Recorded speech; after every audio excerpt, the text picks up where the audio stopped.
hello to all the parents and stewards of the next generation. My name is Megan Barella, and I love this quote from Rumi that says, when someone asks what there is to do, light the candle in their hand.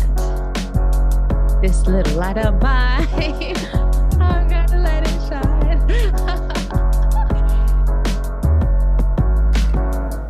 Hello, and welcome to the Woke Wisdom Podcast with Alexandra Loves. That's me. I'm here with my furry cosmic guardian, Cyrus and Bisu, joyfully coming to you from the Moon Garden, where wisdom is nourished, awakening is embraced, and fun is encouraged. Parents and caregivers, this episode is going to rock your world. And as a longtime caregiver myself, I felt like what our guests today shared with me helped me fall back in love with the possibilities of love and personal evolution that comes with raising children. But before that, welcome. If you're new to the podcast, welcome to this Woke Wisdom audio space, and welcome back to those who have been listening. Thank you. You can find us on social media as Woke Wisdom Podcast on the platforms. And if you're looking for me, I'm Alexandra Loves on Facebook or Tranquil Badassery on Instagram. Every other week, we have guests on this podcast. And then the other weeks, the episodes are all single episodes with yours truly.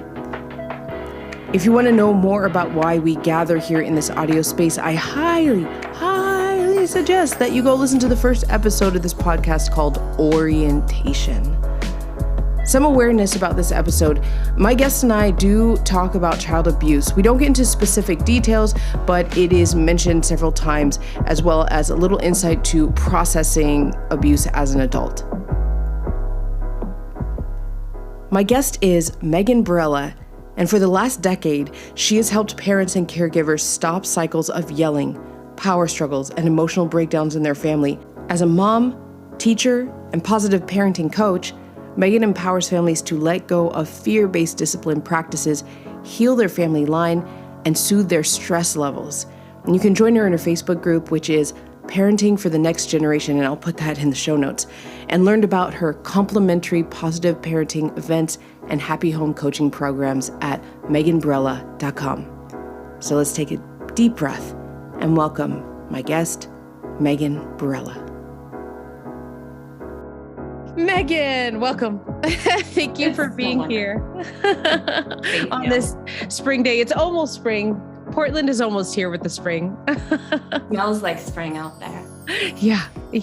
We're so blessed. If you could be an animal or non-human, what would you be and why? I would be a unicorn, because they have that element of magic, but they have this inner strength, and they're very majestic. And, they can also fly away from this earthly reality whenever they would like to. Yeah, I would like to have a break sometimes. They say meditation and, there's things like, float tanks and, just closing your eyes and breathing. But if you're a unicorn, I mean, I would like that option too. Yes. There's this book from my childhood that's about a unicorn, and they're dancing on moonbeams. Do you remember the name of the book? It's called Sarah's Unicorn. Sarah's Unicorn. There was one that we had, I think it was a book of the movie, The Last Unicorn. Yes. Do you remember that movie? It's like one of my favorite movies. I'm going to watch that soon, I think, because there were things that was one of those my earliest childhood memory movies. Yeah. And I just remember this thing where, the skeleton with the bones and the drunk skeleton or whatever at some point in that movie, it's really, he's like riddling or something, and he's really scary. And it's the only part of the movie that I found really scary. And it was like so scary. I remember trembling, but I would watch that movie incessantly over and over again, knowing that I was going to experience some kind of fear, but knowing I'm just going to get through this so that I can watch this movie that I'm totally in love with. What an amazing practice. I don't know if it was good for me or not, but that was my experience with The Last Unicorn. Yeah, the never ending story. I actually had to leave the movie theater when the horse and I started yelling at my mom, scream, "Why did you bring me to this?" So I get the movies. Oh my gosh. Everything for a kid is so heightened. Edit. Megan, is there something this year that you learned about yourself this year that you could share with us?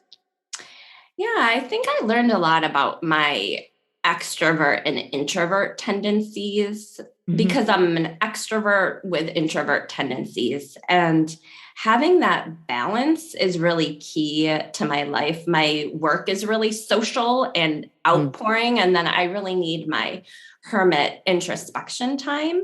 Yeah. This year I moved to Northwest Portland, and my son and I have our own place. And before that, we were actually in community. We lived with another single mom and family. And so that now this year, I feel like maybe I've become a little too introverted in certain ways.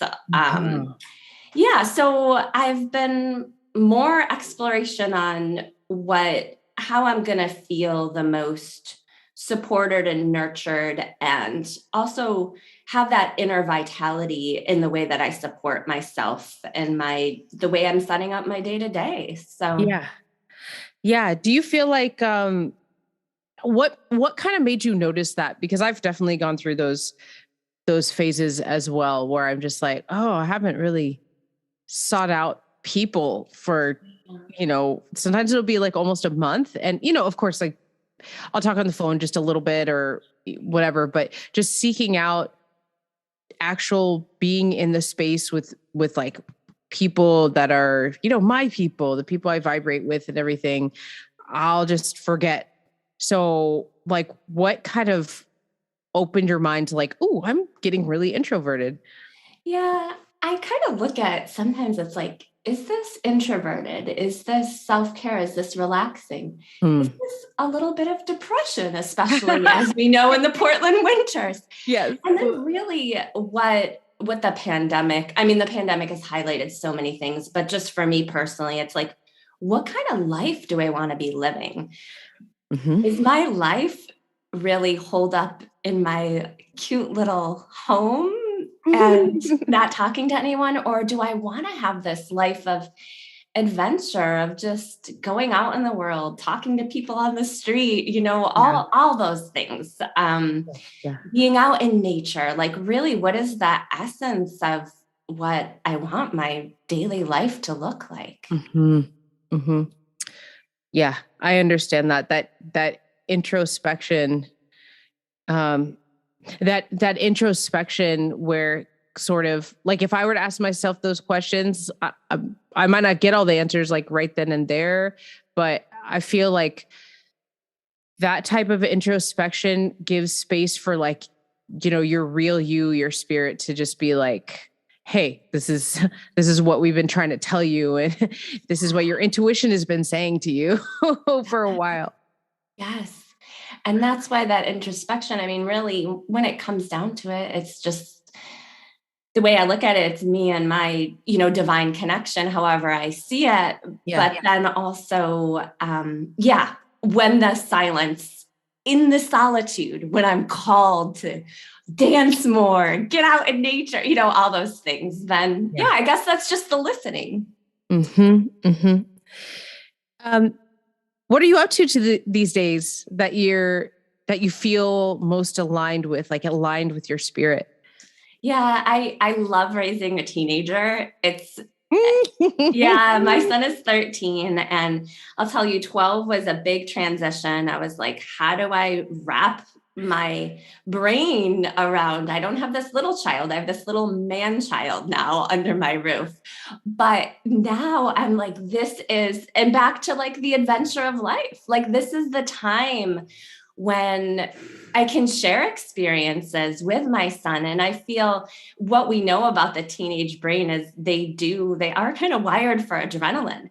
So how can I actually share in these experiences with our community? How can I create experiences for kids to like be on the edge of life in a really safe and supported way and to have fun. And so that feels really aligned. We're doing a lot of camping, and we're going to do some working festivals this summer. Yeah, we should. Wow. I gotta say, Megan, the dominant thought and the sort of things we like to joke about is how difficult it is to raise, and how annoying, or how frustrating it is to raise teenagers. And there's a lot of negativity around having, a teenage boy in the house. And like, so to hear you say that this is, harnessing, understanding the energy and where he's at developmentally, and to like harness that and create fun out of that is like so refreshing. And maybe also just a little bit of a wake up call when it comes to, how we categorize teenagers in the phases that they're going through, and maybe not put them in a box. And not to say that it isn't hard for some people, have a lot of challenges, in their families. I'm just saying, like, there's other ways to look at it. We don't always have to think of this as the worst part of childhood. No. And, every family is unique with the stressors that families are facing. But that's part of my goal is, well, of course, we want to raise secure and socially conscious children who are contributing members in their community and don't have to carry a lot of the doubt that we had. But really, a lot of the work I do is to make sure parents have smooth sailing teen years. It really does come down to communication and the way each parent leads uniquely, and how we're listening to our kids. And when it's very important when to set those boundaries for respect, and when it's just time to do this, and all those things. So yeah, the teenager, it's been really fun so far. Yay. Thank you. Thank you for sharing that. And I'm sure that's inspiration to many of us. And, I don't have kids yet, but I'll draw on this and remember on the hard days. When it happens. Definitely. And laughter has got to be part of the teen years, because most of my kids today are so funny. What drew you to working with children and focusing on, guiding and supporting parents? Yeah, well, I come from a family of teachers, and I'm the oldest, and I started babysitting when I was, 12. And then I've always worked with kids, and went to, I studied education. And so kids have it's just always been part of my life of working with children. And also it was really after my son born that switched towards, I feel like when my son was about 18 months old, I heard his little baby spirit whisper in my ear, if you really want to serve children, help their parents. And and then my sister was like, why don't you become certified in positive discipline? And I did that. So that was like 10 years ago. And a big part of my calling is to make sure that kids can grow up with felt safety, with emotional safety in their homes, because I didn't have that. So that is a big part of my calling. And I feel like that's my purpose. Yeah. So this idea of emotional safety, I'm glad you're bringing this up. This is really important, I think, because there are things that I discovered just in my own upbringing. Like I would say I grew up pretty privileged. My parents were always supportive. They were, I didn't lack for anything in my childhood. I grew up overseas, traveled the world. Like they were so involved. And from what I remember, I don't think I experienced like shaming or anything like that. However, even in my bubble of privilege, there was still like, I was a very emotional, sensitive And, I mean, all children are spiritual, but I think, now that I look back, I realized that like I was communicating with like ancestors and stuff. And so I had like that was one of the gifts that I particularly had. Children have all sorts of gifts. And I think there was like emotionally that my parents didn't have the best tools to deal with like such an acutely emotional child. And, they did their very best. I have no regrets. Like, I think they did a great job, but looking back in some of the stuff that I struggle with now, I realize is that they just didn't know. And that was in a privileged situation. Some of the issues I have now, there's a wide range of kids who grow up in situations that, are like very difficult, very challenging, and not honoring to a child, abusive situation. So I'm wondering, like, how was your childhood, and like, did it influence your passion and what seems like a purpose in your life to be guiding and helping families? Yeah, I mean, in a huge way. And first, if you don't mind, if we could just take a moment to celebrate your parents, because from what you shared on Facebook, like when you have the costumes on, and I'm like, oh, there's just, you can tell the sweetness and the fun and the play. And it's really inspiring to see them. So I'll say to the listeners, Megan and I are friends on social media too. And my family and I have a history of dressing up in costumes. So the picture she's talking about, I will post in the Instagram and the Facebook. That's funny. I mean, you feel the love and the connection, the fun. Oh, that's so sweet. Thank you. Yeah, you're so welcome. And yeah, I guess my childhood was just complex. Mm-hmm. And so it allows me to deal with a lot of complexities that are in families and the layers. Like, I loved my mom. My mom, she passed away in 2014. And she was just a cool, like kind of like a free spirit, kind of artistic, but also really like science person, really beautiful soul. Her friends were really important to her. The things that I love and value most about life came from my mom. Wow. And yet she allowed my father to sexually abuse me, and right under her roof. And she never and it ultimately, her lack of forgiveness for herself manifested physically in her cancer. And, I was always when she was dying, and like the month before she left, she said she was in a very lucid state. It was a part of it was actually, I mean, it was very, before the chemo, she started chemo. It was really a very holy time where she was doing a lot of soul searching, and that gate was really open as she was preparing. And one day she just looked out in the distance and she said, Megan, I was just always intimidated by you as a child. And I was like, oh my gosh, thank you so much for sharing this, because this fills in a lot of blocks around my issues. And, of course, in my head, and I didn't say it, I probably said other things that maybe I, were a little reactive, but in my head, I'm like, well, I always thought that I always felt like I was the parent in the home.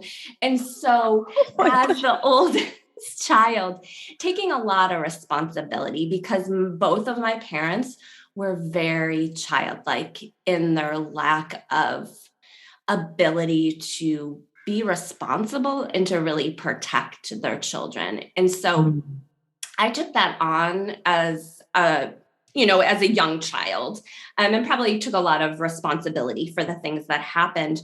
But it allowed me, what families say when I'm working with them is that, well, everything begins with compassion, our compassion for ourselves, like we offer other people. And then from that, we build the empowerment piece. And then that's where the transformation happens. That's my childhood gave me that. And I resisted it. I was very angry for a long time because I didn't want to say that anything good came out of my childhood. But the reality is when I realized Well, I don't have to say that, and this is the complexities. I don't have to say that that was positive that was happened. And I can connect with my own gifts. Yes. And the divine guidance that I had, because spirit was always with me. And so that process of how trauma warps our gifts into coping mechanisms, and then how we write the path. That's Megan. Say it again. I don't know if I can. She's like channeling the mother spirit right now, everybody. She's about to drop some more. Listen up. Oh my God. Yes. Thank you. So I do get pumped about that. And, sometimes my childhood really does.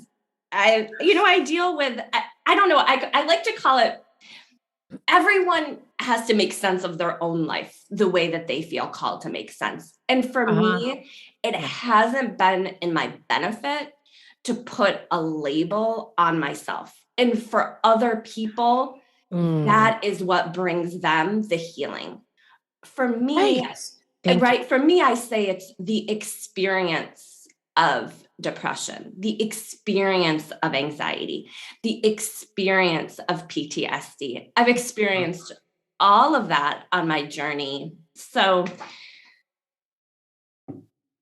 but that's just one part of my experience. Yeah. And thank you for sharing something so vulnerable about your past and your journey through it as a grown woman now, or, we say we're grown, we're just really big kids. We're just pretending to be adults. But one thing I want to go back to that you said that I think is so important, and it's something that's being broken up in our awareness right now, is this idea. For the longest time, what we were taught was healing, or what people were saying was healing was finding a way to think positively about something that might have happened. What's the positive spin? Look at the bright side. And it's like, no, I know that I have been buried by that before when I've been seeking healing or reconciling something in my past, or even something that might be happening right now. And thank you for giving that permission and that reminder that it's okay to not like something that happened, to think, to be like that wasn't okay. And we don't need to go beyond that. It's not okay. I didn't like that. It sucked. And we don't have to change it into something that it wasn't or pretend. Exactly. And that whatever people listening who've experienced on whatever level things that have been negative, damaging, traumatic, you have a right to be angry. That is a natural human response. And then we get to work with that anger. I really identify with the term tragic optimism, because I do feel positive. People say I'm bubbly and cheerful, and maybe that has been a lot of my survival. Like, I had to focus on the positive too, to some extent, but also being real that the human reality is deeply flawed and full of pain. Yeah. Yeah. I mean, I read this book once. I think it's called Conversations with God and Uncommon Dialogue. It's a great book. And he was talking about a concept that I'm sure we find in many iterations in many different philosophies. And he was talking about pain, because the question was like, well, how do we allow all the Holocausts that have happened on this world, and all the abuse and all the pain in this world? Like, how can God, allow this to happen? That age old question. Right. And it was like, the answer was about this binary, which does exist. Of course, it's not the only thing. Binary is not the only thing that exists, but it was talking about sort of the primal parts of creation. And it was saying like, well, how would you know about the dark if there was not light? How would you define up if there was not down, or, stuff like that. And I was like, that's really interesting. And I applied it. He started talking about the pain, and he was like, you would not, if you have the capacity, basically you're saying if you have the capacity for this pain, then you also have this capacity for pleasure. And people can apply that philosophy and however they want, but I know that part of like my own healing when it came to like pain and things that have happened is like, wow, look at the capacity I have to feel, and it helped me, it didn't make the pain better, but it did help me turn my attention more to like, okay, like what are other things that I can focus on and celebrate my capacity to feel that I actually do enjoy in my life. And though I don't think it's necessary or okay for somebody to go through pain, I'm really grateful that we as humans can feel the whole spectrum. Right. Otherwise, what are we doing here? Exactly. And, it's back to you saying that, like back to the whole introverted, extroverted thing. Yeah. I feel like, and I'm so glad we're having this, like it's just bringing a lot of healing to my journey. So thank you. But, that's part of it. It's like just accepting like, oh, I've already experienced the pain. So it's like, that whole idea that however bad it was, we have that much goodness coming back to us. And, it's like, well, am I really living or am I afraid that, I'll experience pain again? Yeah. And I'll be honest, it's a big thing. I feel like the limits I put on myself to experiencing joy and love, those limits come from the fear of pain. Ooh. Oh. Gosh. I feel like I saw a lot of that did you notice that when it came to this pandemic? Like a lot of people having this operating out of the fear of death or pain? Yeah. I felt like I saw, no matter what quote unquote side you're on, vaccine or not, what's real or not, analyzing the information that we're given, science or not, all that stuff, whatever it is. I felt like I saw a lot of people in my communities who I had a lot of respect for and usually respect their opinions and what they say. I felt like I saw people express their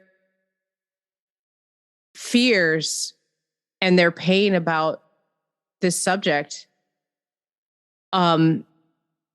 towards people who are not doing what they thought they should do, whether it's get vaccine, don't get a vaccine, or, staying at home or wearing the mask or not. And instead of the expression of like, this is how I feel and this is what I was seeing, these like people saying nasty things and like bullying things, and sometimes even just like straight up purging online. And I heard some of those things being said in person, and I'm like, where does that come from? Like, these are people that I generally respect. A lot of them are in spiritual communities and call themselves healers. And I'm just like, I understand if you feel strongly, but it's not necessary to take people down. And after like really sitting with it, I was like, is this because people are, is this coming from a fear place? Right. Is it because they're afraid to die? Is it because they're afraid that, we all have concerns, of course, but it felt like so deep about dying, like fear, dying or losing something. It was really difficult to watch. Yeah. It was like the layers, what was happening to people losing their lives. And then yeah, exactly what you said, how people deal with fear, and that judgment becomes a coping mechanism of people trying to maintain safety and control in a very unsafe place. But I totally agree. It was the start. It was sad to watch, because I just feel like, honestly, I'm not going to pretend like I know, like, especially with something like COVID, like this, they're saying we don't know. We're learning things all the time. We don't know. So it's yes, that was a huge trend. Like we're trying to cling on to whatever we can to feel safe. And it was sad to see, like just the judgment and the polarization. Like, I'm just not going to say, I know where this is going or what, Yeah, there's a lot on that. Well, I mean, and it comes back to what you were saying about how we cope. And, if we are, what I'm understanding just from my own experience, I feel like it's something that you are touching on here is that, it doesn't help us to ignore the pain. Right. And it's really important that we understand how the unaddressed pain turns into the coping mechanism, that then forms our life. But there's something very freeing about acknowledging, like, I'm afraid that I'm going to lose somebody. I'm afraid that I'm going to die. I am afraid that something is going to be taken away from me. I'm afraid that if I let go and really have joy in my life or happiness in my life in this way, or manifest my dream, be on the path to manifesting my dreams, that there's something about that I can't do it without really immersing myself in this pain, because I don't know how to let it go. And it's formed, part of who I am. It's quite complex, especially in these times, like with all the pressure that's on us right now. Mm-hmm. It really is. And it's like when the pain comes from evil, it's interesting living in Portland, because I don't know if you feel this way, but I feel like Portland is kind of like an embracing of some aspects of physical pain, like maybe tattoos and piercings. And it's just, as you were talking, just the depth of the human emotion, and that pain and pleasure actually have some overlap when there is safety. But I'm not, like, I don't have a tattoo. I just got my ears pierced for my niece's 15th birthday this past September. Wow. Like the avoidance of pain, but I had a natural home birth. Like, I don't mind pain between when it's like me and spirit. But yeah, I just find that just what you were sharing, that relationship between pain and pleasure, but then when pain is evil, it's like I'm not going to go out and seek pain. Like, life is painful enough. Right there. That right there. I'm not going to go out and see pain. Life is painful enough. That's so real, Megan. Yeah. But I don't need to hide in my bedroom to avoid it. And, Yes. And then there's the awareness again. We just came full circle, right? Thank you. Thank you for that. So, okay, back to kids. Mm-hmm. How does the era that you were raised in. So, I'm 39. So I was basically going to school in like probably 86, mid to late 80s through the 90s. And, as in my formative years, how does the area that you're raised in differ? Oh, hi, little kitty. I have a cat on my lap right now too, but if I move him, he'll stand on the keyboard and turn off the podcast. He has some habits. So my question is, how is the era that you were raised in differ from now? Of course, there's many things, but I'm sure there's some things that are blaringly obvious to you and influence the work that you do. Yeah, I mean, the 80s, I'm 45. So yeah, so I was really like a kid of the 80s. And one thing, it's funny because my son occasionally, he would say, I wish I was a kid in the 80s. And I was kind of not, because there was that freedom. I mean, I just went out on my bike. Oh, sorry, cat disruption. Cat trouble. That's cute. Kids just went out. It was like, be home before it's dark, come home if you're hungry. There might be food there. You might need to grab yourself something. And I feel like we can learn a lot from that aspect of the era when that freedom is rooted in trust and being emotionally available for our kids when they need it. I mean, that independence, I was, back to babysitting. I remember being 12 years old and it was 2:00 in the morning. People I was babysitting weren't home yet. Yep. Like I would never, my son would not be where his comfort level is. So I feel like kids today, like I don't know if you relate to this, but kids in the 80s seemed more competent and capable of daily life functioning in a way that this generation hasn't had an opportunity to develop, which does kind of bother me. There is, there's the stranger danger movement. I mean, being a child sexual abuse survivor, 90% of child abuse happens by someone we know. And so this whole afraid to let our kids have freedom, like we live in Northwest, and granted, I do have a 13-year-old, but my son, it's like, just go have fun with your friends. And also with screens, because parents are busier. They have more stressors. Mm-hmm. So I think that's the main thing that I do love from the 80s is that kids were able to develop life skills through independence. Now, I think what I don't love is the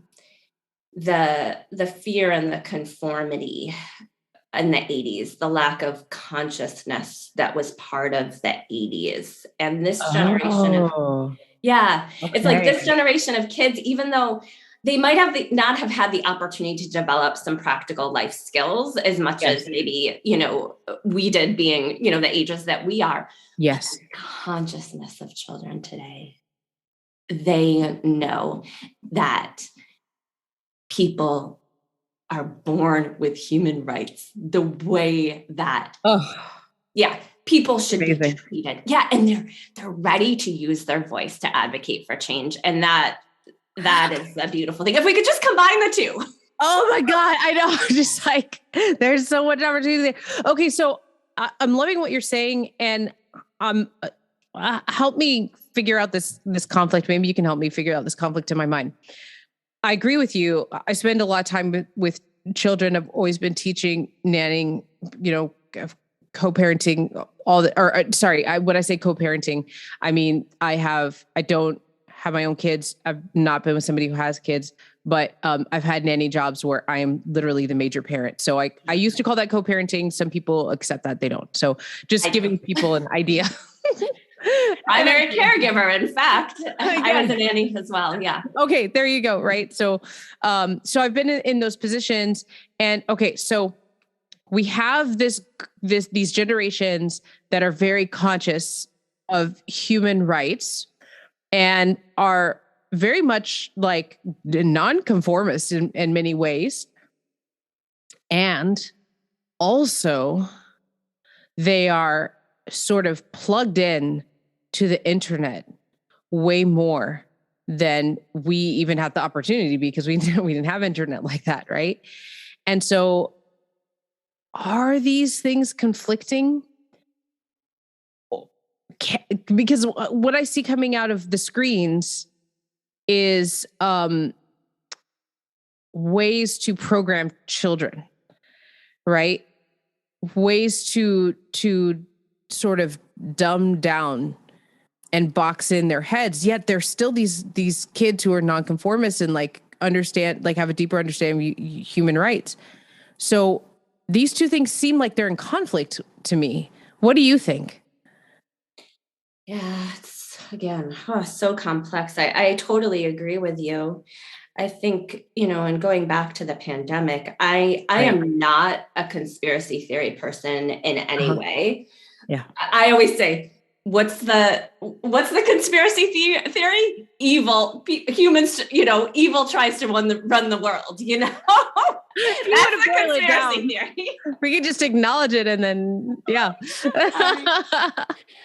But we can't also say that there hasn't been an increase in screen time. I noticed it for myself. I never watched Netflix in the last year. The whole binge watch. See, I'm like, oh my gosh, I get it now. And Yes. I see how, the self, almost more robatic. I mean, turn your brain off.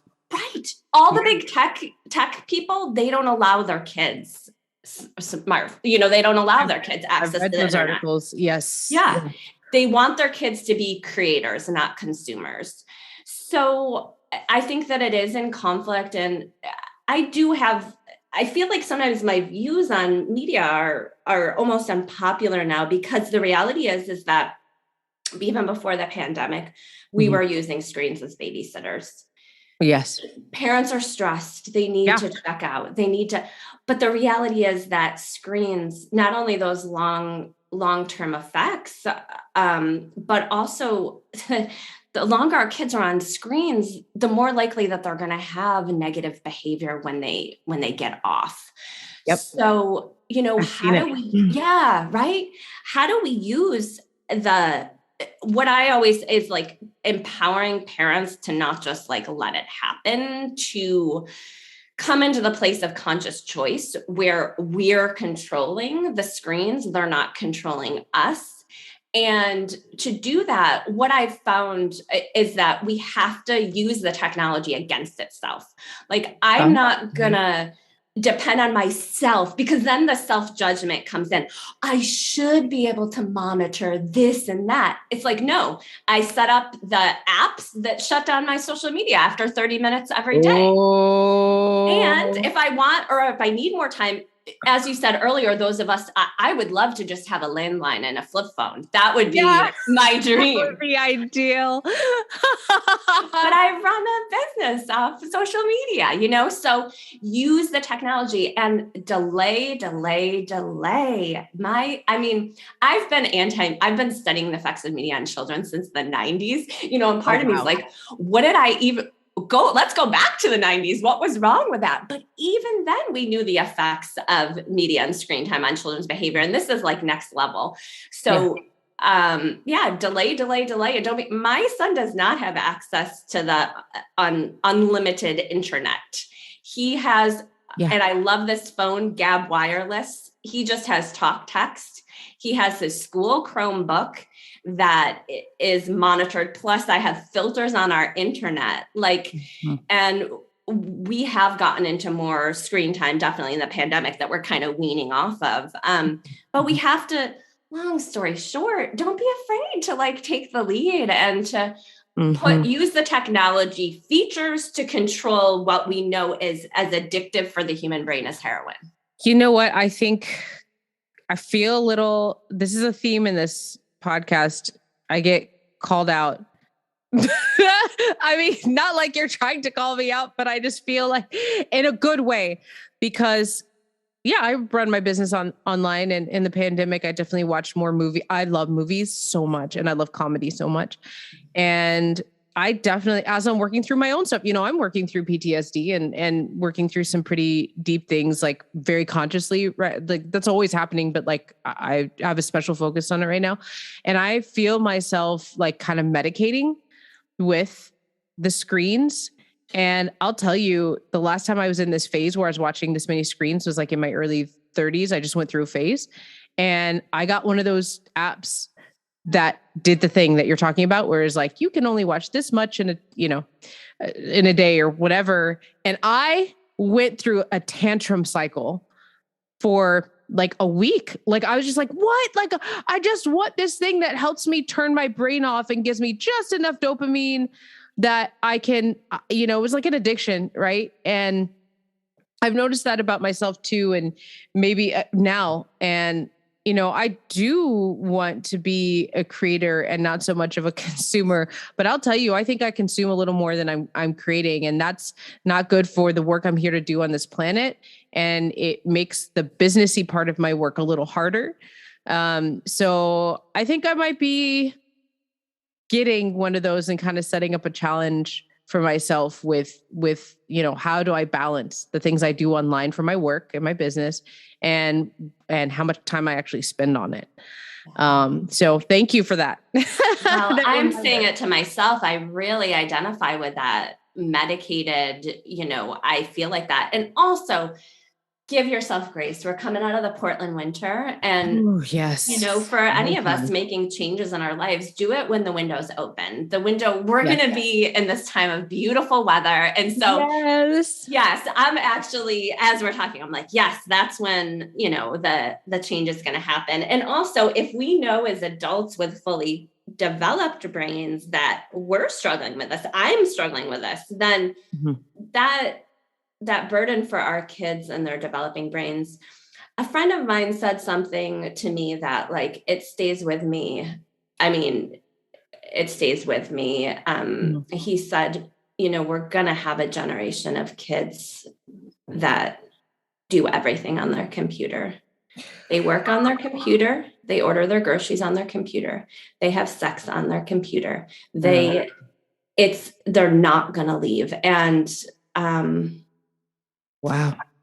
Yeah. I mean, it's not going to be everybody, but that really, more than anything, just wanting our kids to enjoy real life. And that's one of the balance indicators that I set for families. Does your child enjoy real life? We don't want to rob our kids of that.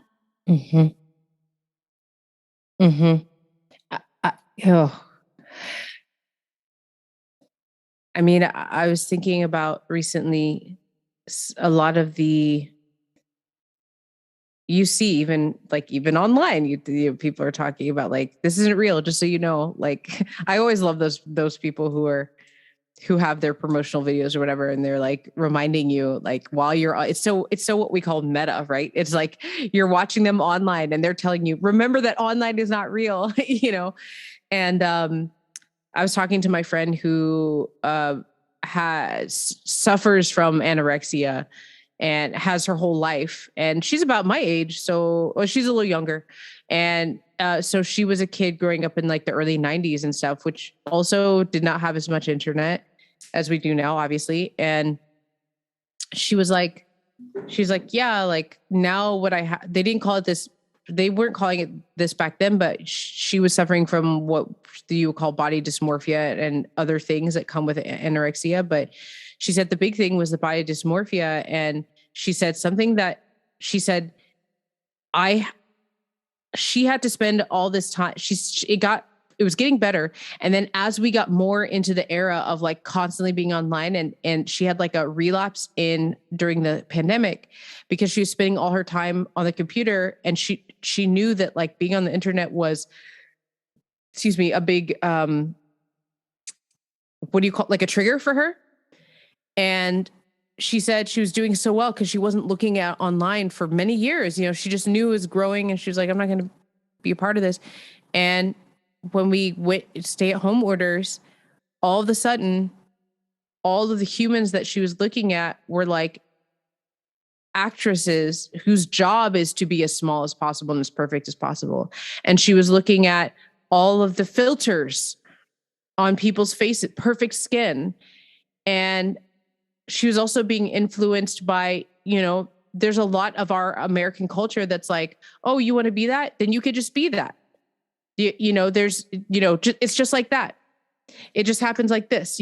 There's no work towards it. So it's just like, oh, how can I get there as quickly as possible? Basically is what she was, get to where her mind is telling her she needs to be as quickly as possible. And she said that it was her body dysmorphia, that part of her anorexia. And there's another part that I'm not going to get into that of her anorexia that came back like it was the beginning again. She was like, I relapsed in a way that was very shocking. And I can't believe that I even went back there.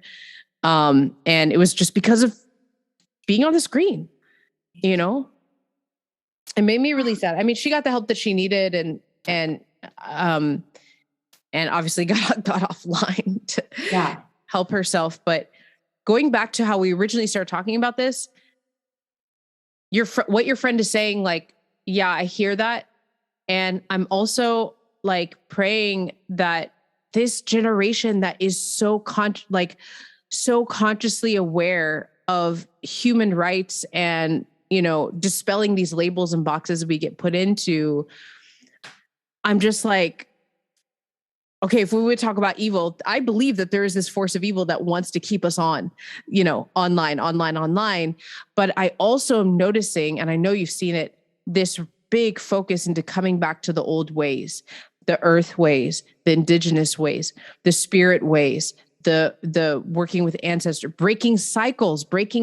You and I are in the generation of like many people learning like how to break the cycles, right?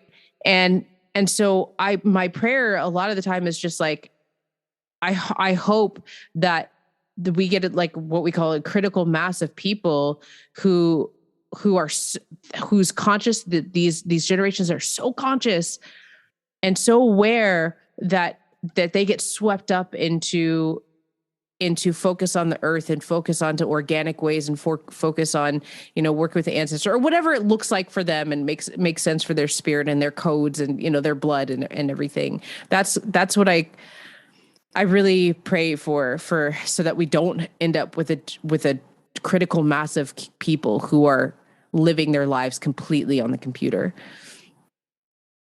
Thank you for holding that vision. And I really feel that when you're saying, yeah.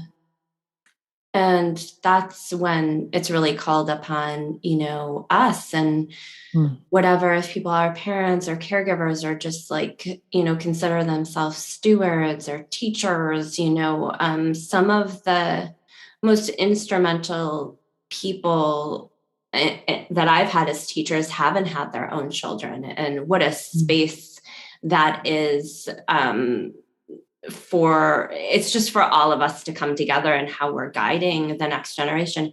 They need our guidance. They need us to hold that vision for them and to align their discipline practices in that way. As we were talking of that limitless potential within a child, that each child is here with a divine purpose, with gifts to lead. And really that's what parenting and caregiving is about, is that unfolding of what that child needs. And so they don't have to doubt themselves. And listening to the introduction to your podcast, breaking up those systems that have caused pain, and the discipline, the model of discipline has caused a lot of pain. And so that's, what I get, really excited isn't the right word, called to change.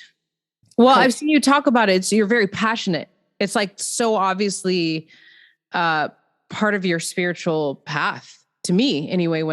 That's how I reflect it when I see you talk about it and see your consistency and with it.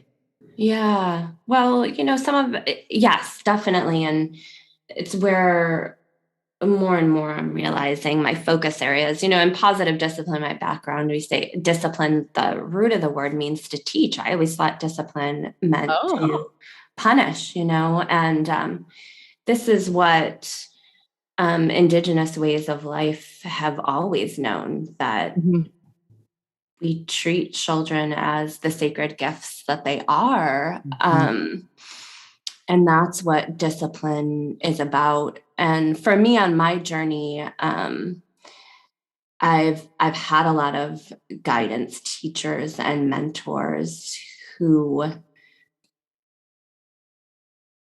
I've been able to really learn from, that have shown me that the mainstream American way of raising children is not where it's at. I agree. There's just being in and out of houses. Like I will say I've had and having an amazing experience in most of the houses that I've been in, but I've also seen a lot of sort of the exact opposite of what, like, if you're talking about like indigenous ways, there's rites of passage and there's basic values that are very intrinsic to like how nature works, like respect, being part of a community. There's the rites of passage and practices that would just be in a family or community system that people would learn and pass on to their kids. And because we don't have that culture, you know, we're in this big melting pot that seems to just strip us away from our true natures and our culture.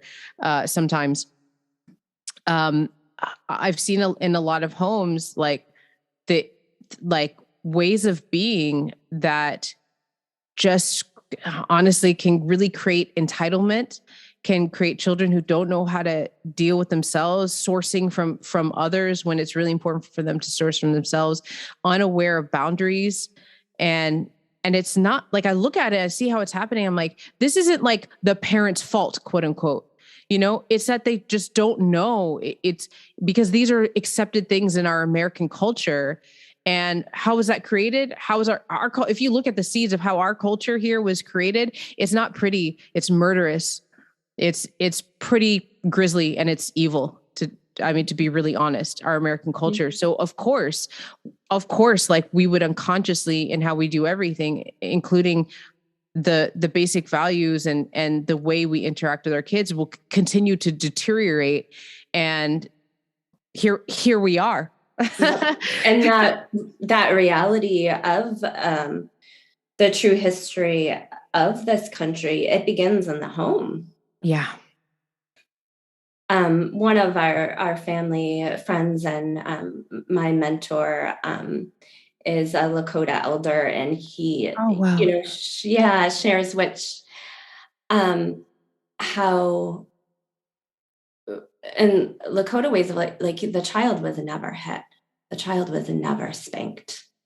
That came from the oppressors. Yeah. Yeah.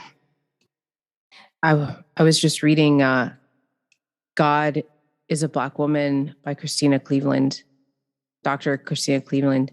And it's a really interesting book. And one of the things that she is talking about is like how spanking, like just the straight up abuse of your kids with like a switch, and then praying over the kid and being like, you know, that hurt me as much as it hurt you. And she's talking about how this is rooted in white supremacism and this format of white God Christianity. And that's something in especially Black communities, like this is still a really big thing. It's very accepted in so many Black communities. The beyond spanking your kid, but straight up physical abuse of your kid is the way to teach them. And there's no evidence, none, that shows that this is good for their spirits, for their bodies, for learning what you actually want them to learn. And it shocked me that like I was listening to this book and like this amazing experience she was having and like this fiery fight she was having. And then she, you know, that came up and I was like, oh, this is just against everything in our spirits to take something so pure like a child and crack them over the head or abuse them in any way because they're being the free, open being who's new at being a human in this iteration of their journey. It just doesn't make any sense. The more I read about it, the more I learn, just like you, from like Indigenous elders or like read about it or have people break down where it comes from. I'm just like, how like, I hope that we can all see this. It's so important that we all see this for what it is. And that's where as well, the cultural competency and the representation is so important in the parenting education field, because it is predominantly overrepresented by white women. And there's amazing Black mom parent educators who are doing amazing work in the field. I don't know if you follow Parenting Decolonized, and how important that the cultural competency and representation is for the healing of the way we're raising children. Yeah. Yeah. Thank you for bringing that into our conversation. And there was something that you said before that I really want to ask you about. You were talking about like the discipline of limited potential, I think. And this is something that we've talked about before. I feel like this is maybe a cornerstone or a tenet or like a major part of your own philosophy on how you help and guide. Could you tell us a little more about that? Because you said discipline is to learn. So, I didn't know that. So I'm like all ears and open and wanting to know more. Yeah. A lot of it comes from growth mindset work, that 20 years of research that Dr. Carol Dweck did out of Stanford University. And so we're in this amazing time in human history where the brain science is now affirming what indigenous ways of life have always taught. Uh-huh. And with the growth mindset, it's like we don't know the full potential of any of us. Wow. When we have the support that we need, I look at parenting and behavior that it's all just an energy. Mm-hmm. So I work with a lot of strong-willed and highly sensitive children. And so as an energy, when parents find me, they're usually coming with power struggles and emotional explosions or breakdowns in their family. And I help them kind of, the way when parents find me, I always say it's kind of like a ball of yarn that gets all tangled. And so I work with the parents and connecting, even though I don't advertise this, I'm connecting with the spirit of the child. I always joke and say, the parents are hiring me, but my promise is to your kids. I'm working for your kids, It's beautiful. And so then we come together where it's like with the happy home tools that I share, where we just write the energy, because what is that one end of the spectrum is power struggles and emotional breakdowns or explosions. And then the other end of that is empathy and empowerment. So I help families kind of write that course based on what each unique family needs to get there.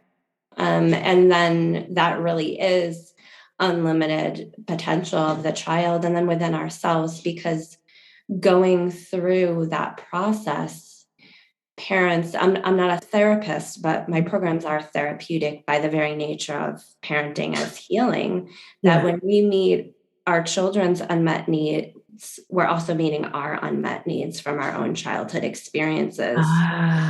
So there's future, present day, and past healing that's going on. So really seeing.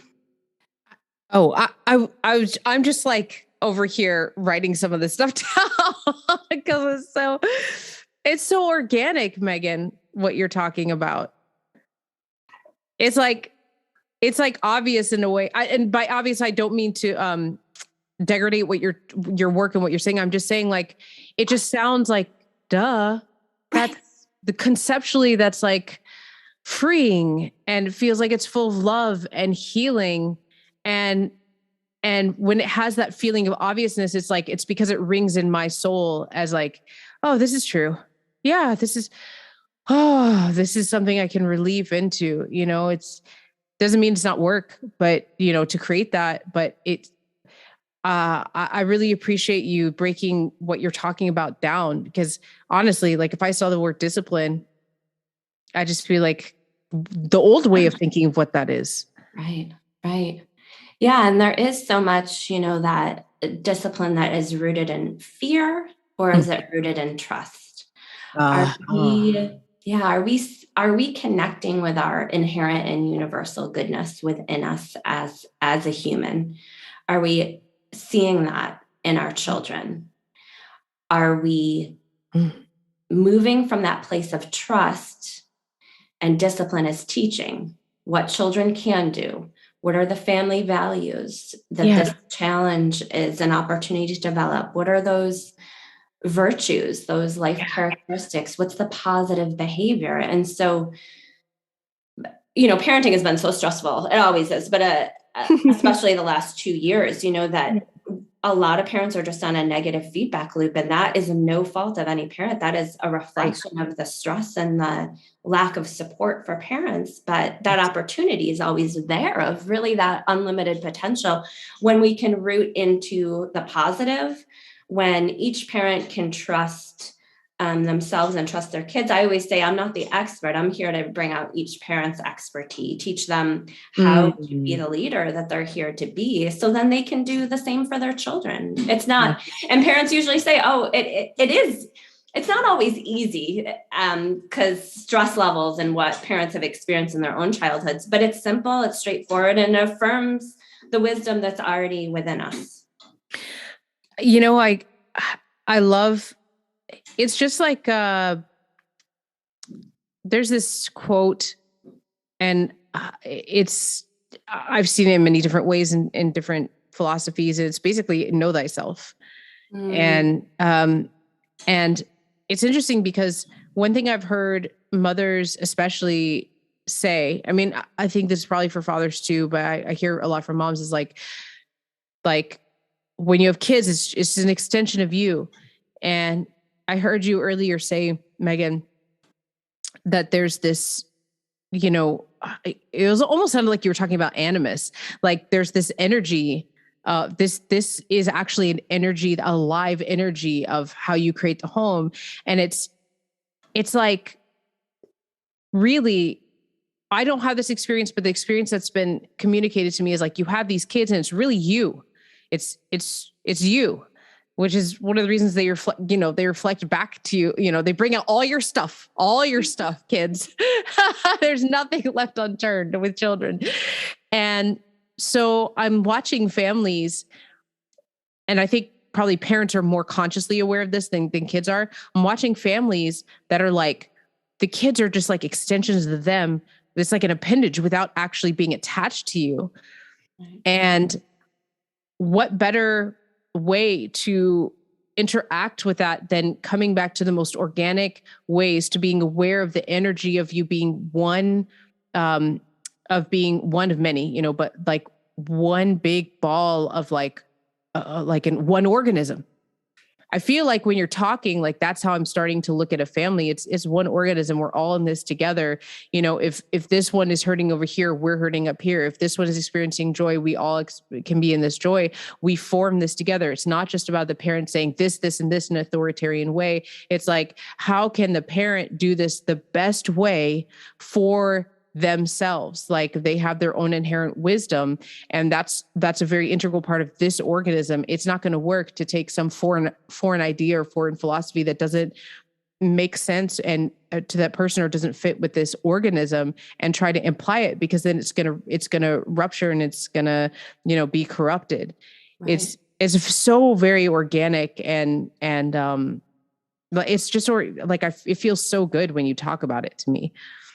Yeah, I love what you were saying. It's like families are like ecosystems. Yeah. And that's what I was looking for. No, you exactly, you said it. I mean, and that's why I love early childhood, because what we know about kids especially under 2, but under 3, they live in oneness. They live in being. They live in the moment, they live in feeling. And they also, part of that, they see themselves as one with the caregiver. So that's why early childhood is the easiest for me to support, because once I help the parent align, parenting is always modeling. But once the parent realizes, just model the behavior, take care of ourselves, right? Give ourselves grace when we're not able to be in a place of positive modeling, because those ruptures in connection, the brain science says, they're always going to be there. We're robots, we're not humans. And when we can just simply model the behavior that we want to see in our children, that's when, I mean, it's so easy with the little ones, because if we're modeling it, their brains read it as they're doing it. And then Wow. what another time parents find me is these stages of individuation where the child is separating from the parent, right? Because they ultimately are separate beings. And we know, like, our kids are who they are when they're born, when they come here. Yes. And so it's this, again, like it's both, right? That like we're one, the oneness, and then also the respecting. I love that Sweet Honey in the Rock does. Oh, Rumi, again, our children, they are not our children. They are the sons and daughters of love. Like, that's just, we're just a vehicle for our kids to be who they are. And so within that, we can get tripped up in a lot of different areas, because what was going on in our homes when our brains, like up to 90% of brain development happens in the first 5 years of life, right? So what was happening, during those formative times, because we know that the human brain neuroplasticity, the brain can change throughout our entire lives. But what happens when we have to, yet if we can get it, quote, right for our kids in those early years, then they don't have to do a lot of interpersonal healing work that a lot of us have had to do right now. Right. Oh, that's beautiful. And that it is that journey, that the challenges, again, with that limitless possibility, that our challenges in our children's behavior are the ways that we're learning and growing as adults. And healing. I feel like that's really relieving, that, but also I have a friend who has been she's similar to you in her focus and the way that she interacts with her child. And she is emotionally exhausted because she has a very strong-willed, like, warrior in her house. And those first, like, I think like 6-7 years were very difficult for her, because she had not done her own interpersonal work, and her child made her realize that she probably needs to. And so she was doing that, breaking of cycles and understanding boundaries, and finding out, like, what triggers her to be in certain behaviors that make her life harder, that kind of thing. At the same time of doing her very best. And I think she did a really great job of helping her child embody the values and embody certain ways of being. And it was very, very difficult for her. And the whole time she was saying things like, I think I'm screwing it up. I think they're not getting it. I think I'm, because the kid was always, push back.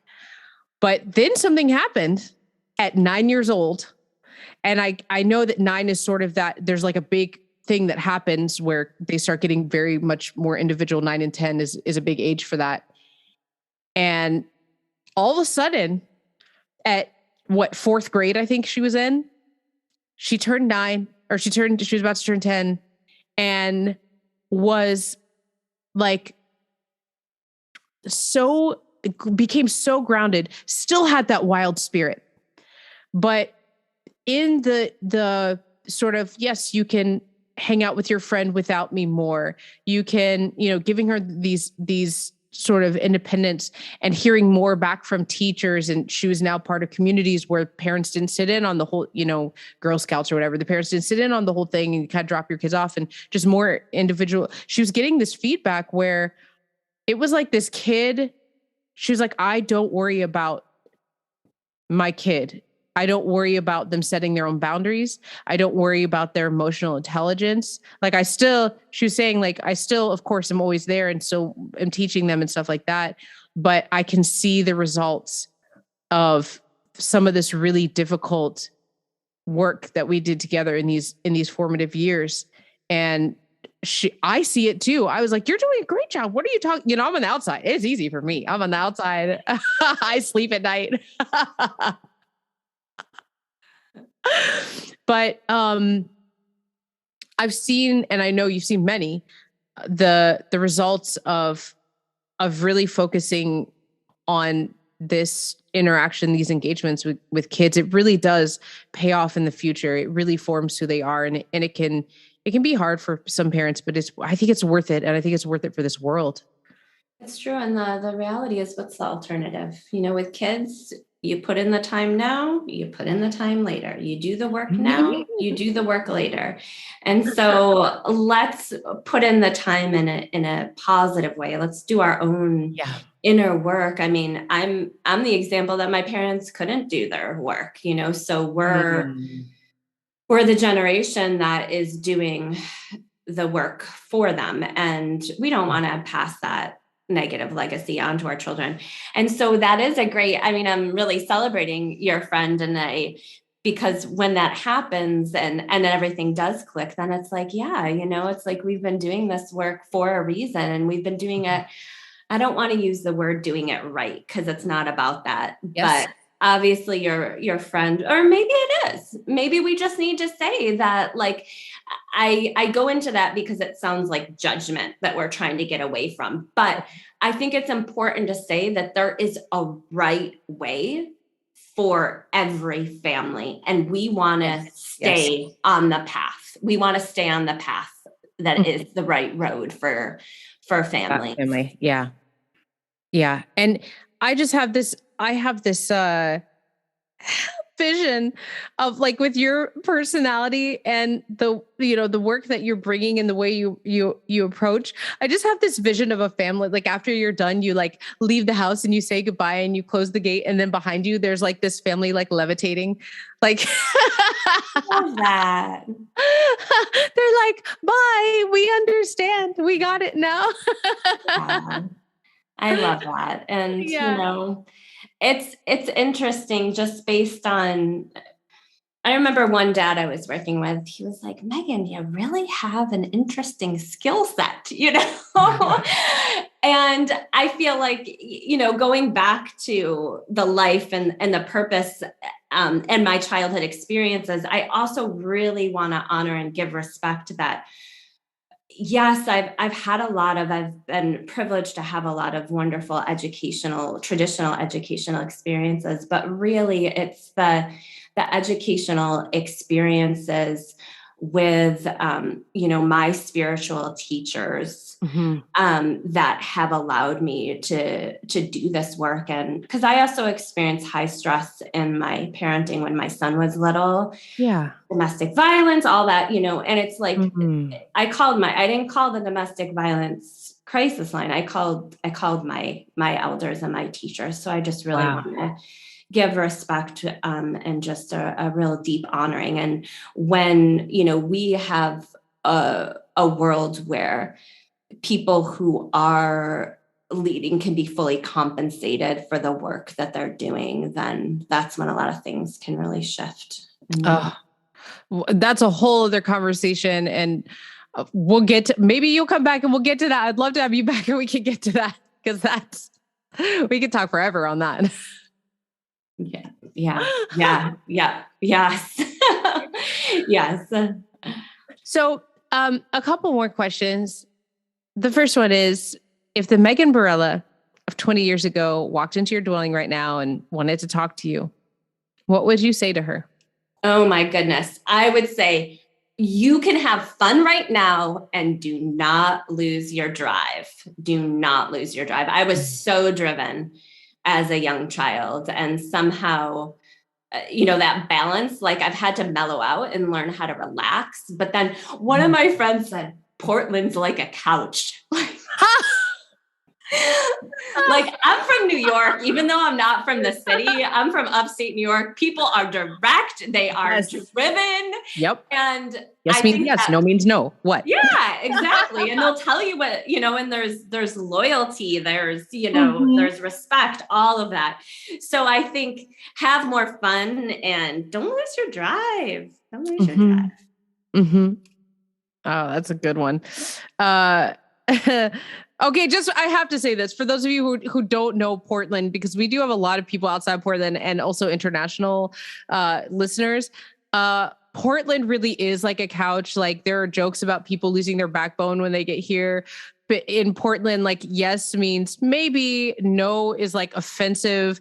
It's very like, it can be sometimes kind of wishy-washy here. It's just like laid back almost to the point of not greatness. There's also a lot of great things about Portland. I love Portland. There's so many weird things and fun things and lots of really interesting art and people, lots of healing arts, but there's something a little strange about some of the interpersonal skills in Portland. Just for some context. Thank you.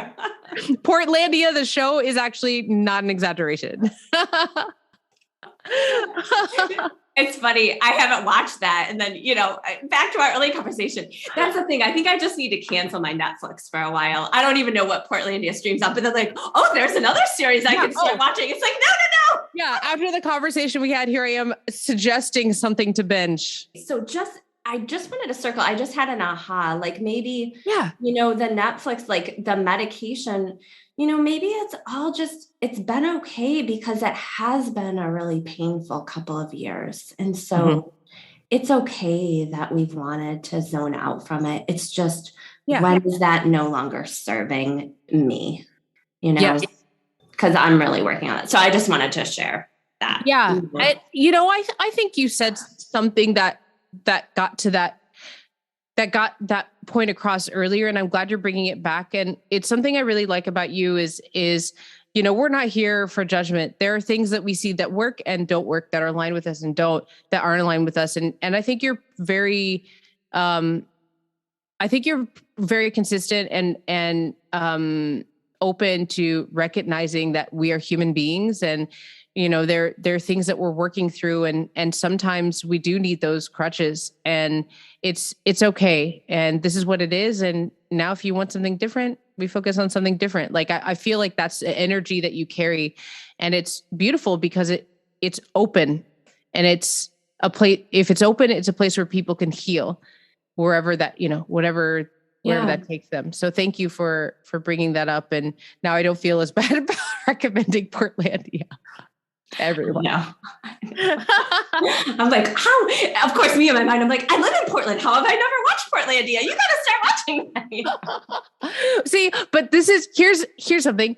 You don't actually need to watch it because you live here, so you already know. Thank you. Thank you. Exaggeration is like just basically they could go around with cameras on the street. That's really the show. Yeah. Okay.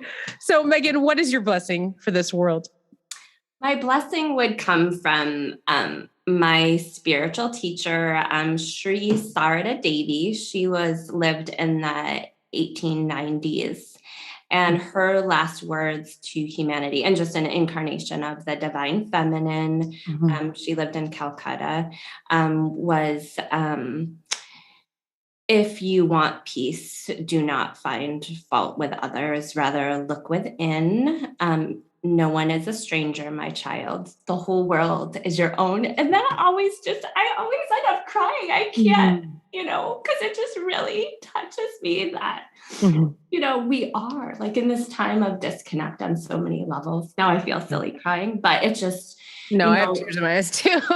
Yeah, that, and it's interesting that you said about the judgment or non-judgment and the compassion, because I feel like that's just a great example of, my own life, like the energy, because I've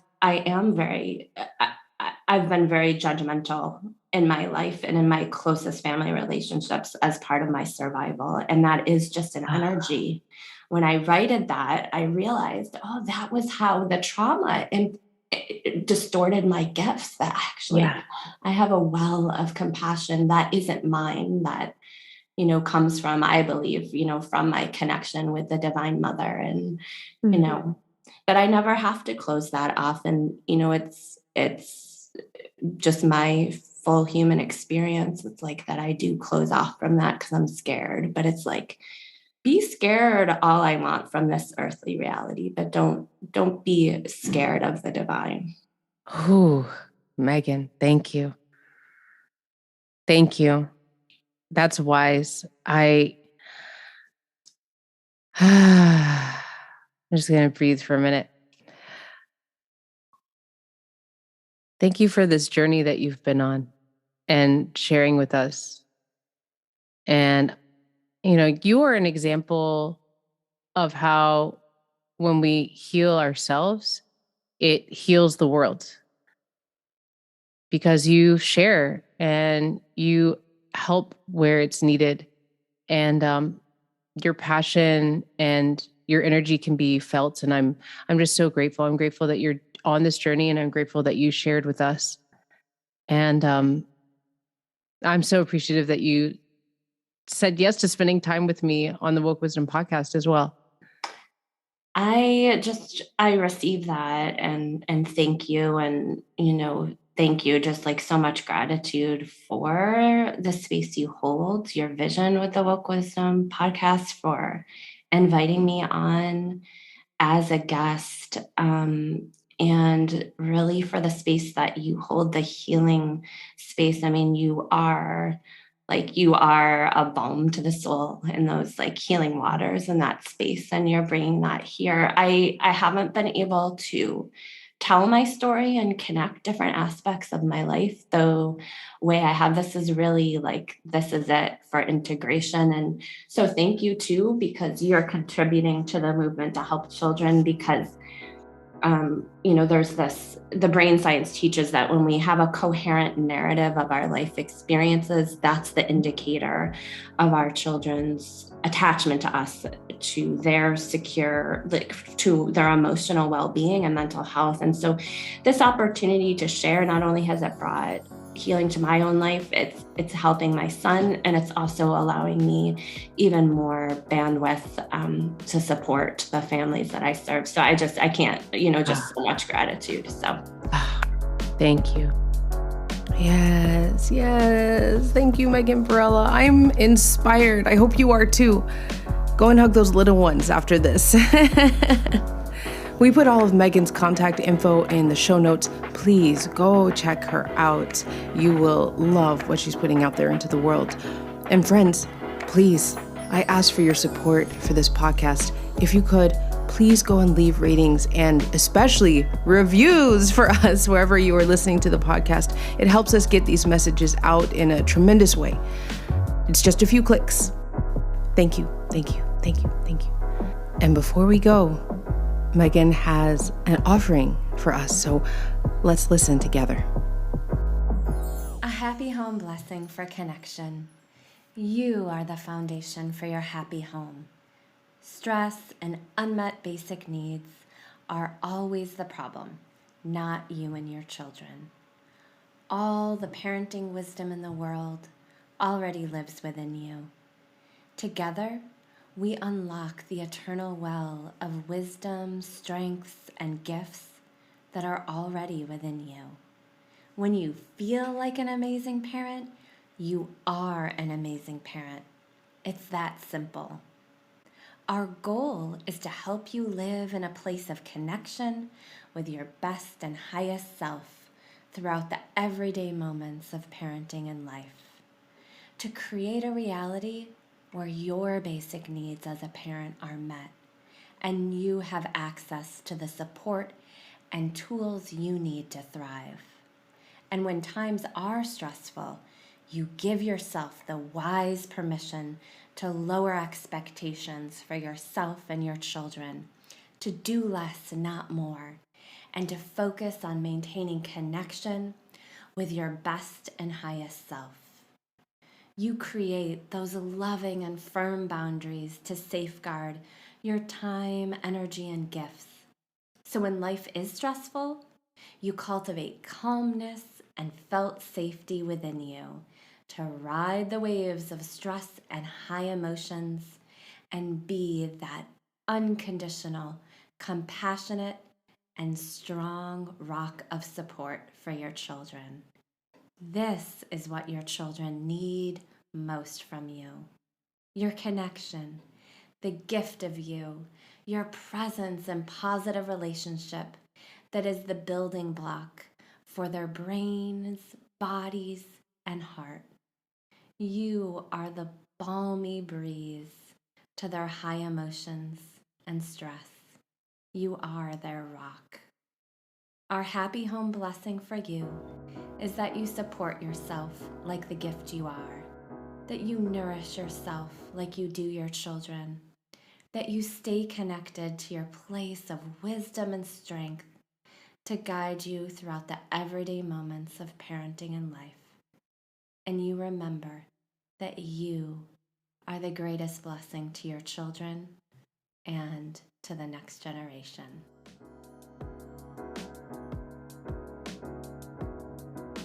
The original and healthy beats for this podcast were created by Quincy Davis. His details are in the show notes. Woke Wisdom podcast episodes are written, hosted, produced, and edited by me, Alexandra Loves. My guests, of course, bring their own wisdom. If you have any questions you want me to answer on the podcast, you can email me at wokewisdompodcast@gmail.com, or even better, text the podcast at 601-301-6974.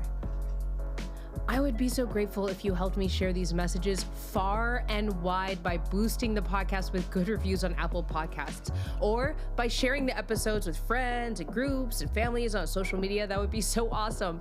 It just takes a few moments and a few clicks. Click, click, click, click, click, clickety, click. Be blessed, and I'll see you next week. Oh, one more thing. They told me I needed a disclaimer, so cue the music. Let's do this. The information in all podcast episodes and corresponding materials of the Woke Wisdom podcast with Alexandra Loves are provided for general, informational, and explorative purposes only. It is not professional advice. Any content provided by Alexandra Loves, guests, bloggers, sponsors, or authors are of their own opinion and not intended to defame, slander, or malign any person, place, or thing. No guarantee is given regarding the accuracy of any statements or opinions made on the podcast or attached material.